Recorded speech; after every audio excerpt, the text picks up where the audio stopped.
Salam cerdas, Ibu Bapak, saudara-saudara yang saya hormati, berjumpa kembali dengan saya di kanal Awali Rizki dalam sesi komentar berita. Berita yang saya komentari kali ini adalah yang bersumber dari pernyataan Presiden Prabowo Subianto dalam acara Hari Buruh. Beliau mengatakan banyak hal, ini salah satu dari bagian dari yang beliau katakan yang diberitakan oleh banyak media. Nah, ini yang saya pilih dari kompas.com, bagian pembicaraan beliau tentang swasembada BBM. Judulnya, Prabowo Subianto umumkan Indonesia segera swasembada BBM. Ditayangkan oleh Kompas tanggal 1 Mei jam 11.53 siang ya. Ini ada gambar Pak Presiden pada waktu Hari Buruh itu didampingi oleh tokoh-tokoh buruh. Kemudian beritanya begini, Presiden Prabowo Subianto menyatakan Indonesia akan segera mencapai swasembada bahan bakar minyak BBM di tengah kondisi global yang krisis ya. BBM kita masih aman, beberapa tahun lagi kita tidak lama lagi kita akan swasembada BBM, swasembada energi, kata Prabowo dalam peringatan Hari Buruh Internasional di Monas, Jakarta Pusat. Ya, Jumat 1 Mei ini salah ini Kompas 1 Mei 2026. Pemerintah, kata dia, terus berupaya mewujudkan kemandirian energi nasional. Prabowo juga mengaku menerima berbagai masukan dari pimpinan kelompok buruh yang hadir. Menurut dia, sebagian besar usulan tersebut nilai masuk akal dan akan diperjuangkan oleh pemerintah. Saudara-saudara, perhatikan, seluruh dunia dalam keadaan krisis. Banyak negara sudah panik, kita masih aman, kita swasembada pangan kita aman, ujar dia. Prabowo turut mengumumkan telah menerbitkan keputusan Presiden Kepres nomor 10 tahun 2026 tentang pembentukan Satuan Tugas Mitigasi Pemutusan Hubungan Kerja PHK dan Kesejahteraan Buruh. Nah, jangan khawatir, kita akan membela kepentingan buruh yang diancam PHK. Kita akan membela dan kita akan melindungi, ujar dia. Kalau ada pengusaha yang menyerah, jangan khawatir. Negara kita kuat, negara kita akan membela rakyat Indonesia, jangan khawatir, tambah dia. Ya, begitu ya beritanya ya. Jadi Presiden dengan jelas ya mengatakan bahwa kita akan swasembada BBM, swasembada energi. Menarik ya ini ya. Dan dikatakan itu dengan sadar ini di tengah dunia yang justru dilanda krisis. Nah, kita jadi beberapa tahun ini maksudnya dalam 2-3 tahun ke depan atau berapa puluh tahun kita nggak tahu ya, tapi yang kita tahu adalah dalam hal minyak kita itu importir ya, jadi produksi minyak mentah kita dibandingkan kebutuhan kita akan minyak mentah, mau dicampur dengan matang pun kita importir. Jadi kita memproduksi tidak sebanyak kebutuhan konsumsi, meskipun kita ada ekspor sebagian minyak mentah kita karena memang itu kualitas yang diekspor yang kalau diolah dalam negeri lebih tidak menguntungkan. Tapi kita impor minyak mentah sekaligus impor BBM. Ini dulu ya. Nah, jadi saya sebagai ekonom belum paham ini. Roadmap mengarah ke swasembada BBM itu bagaimana? Yang jadi topik belakangan ini kan adalah apakah kita bisa melalui kondisi yang memang bukan salah Indonesia juga karena ada kondisi geopolitik, lalu kita mengalami gangguan pasokan meskipun sejauh ini masih aman dengan cara mencari alternatif pasokan.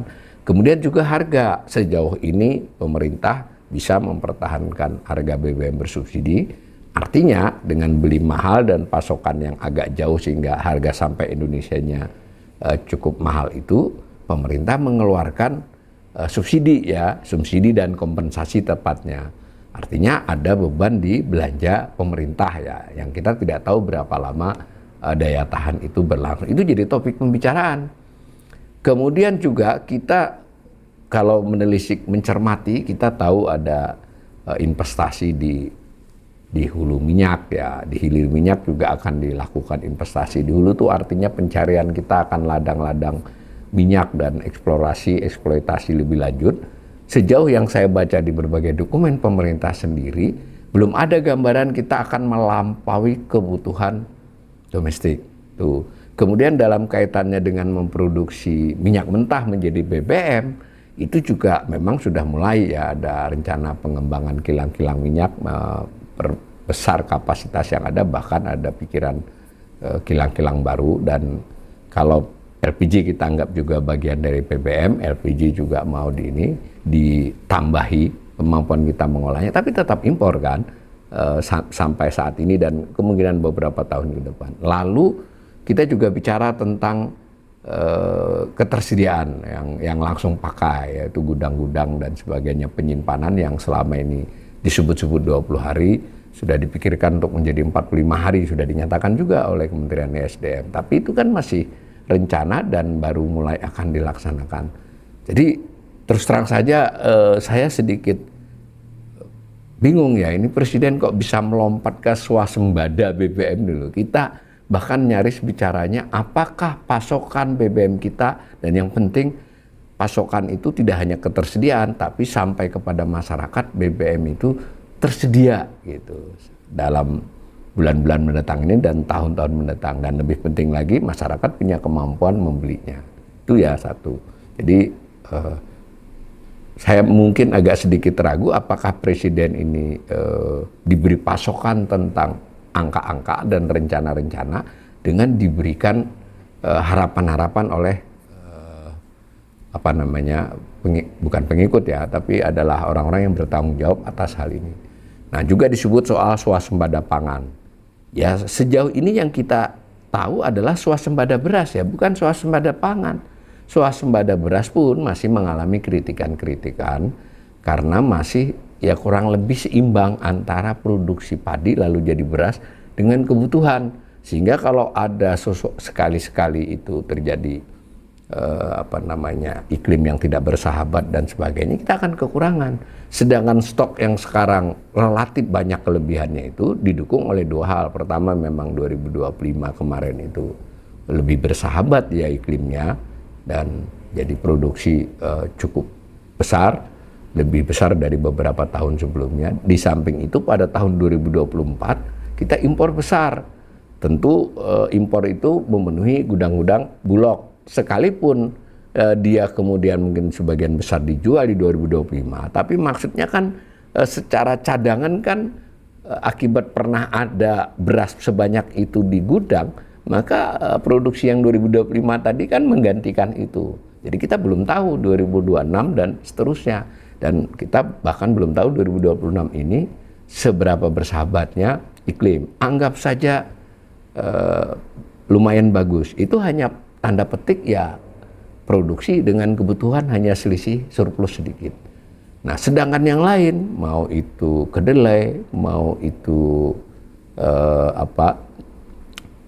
pangan yang lain ya, jagung pun kita masih impor. Begitu juga ubi kayu, ubi jalar, kacang tanah, semua yang seperti itu kita produksinya menurun ya. Jadi sulit untuk dikatakan swasembada pangan, swasembada beras, tanda petik ya bisa untuk saat ini dikatakan swasembada, tapi kelanjutannya bagaimana masih menunggu.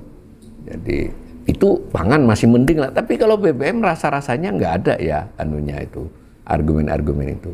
Sedangkan bagian pidato lain tentang buruh kita apresiasi ya.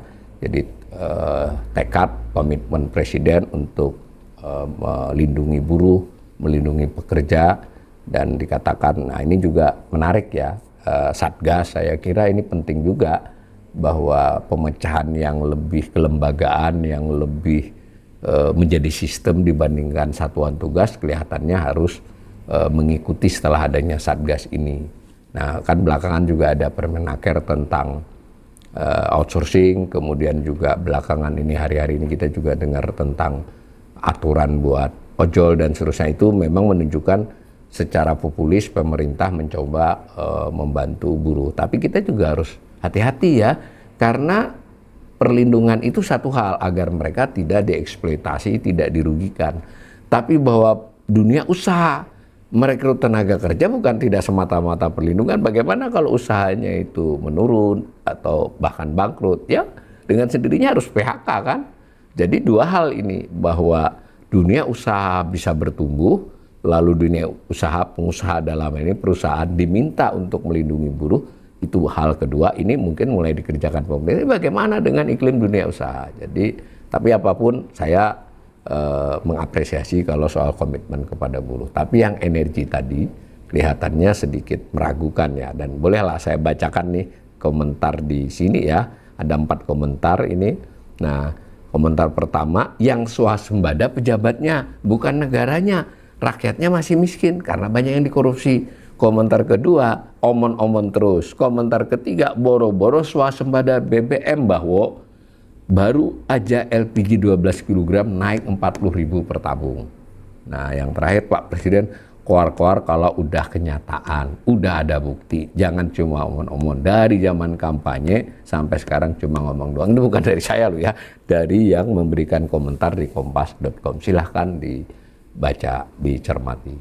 Dan sebagai penutup, saya kira Pak Presiden dalam banyak kesempatan memang menyampaikan komitmen, harapan, keinginan yang ya sangat baik dan kita betul-betul mengapresiasi. Tetapi di sisi lain, untuk menurunkannya menjadi konsep kebijakan, menjadi kebijakan, kemudian bagaimana praktik di lapangannya, kelihatannya ada senjang yang lebih jauh. Bahkan kemungkinan kita mulai menduga-duga Presiden mendapat laporan-laporan atas tindak lanjut dari omongannya itu, yang kemudian sampai kepada Presiden adalah informasi yang tidak begitu sesuai dengan fakta di lapangan. Mudah-mudahan kondisi komunikasi antara Presiden dan jajarannya, anak buahnya ini semakin baik, dan yang penting Pak Presiden, kita sangat berharap makin mengetahui keadaan yang sebenarnya dari rakyat Indonesia saat ini.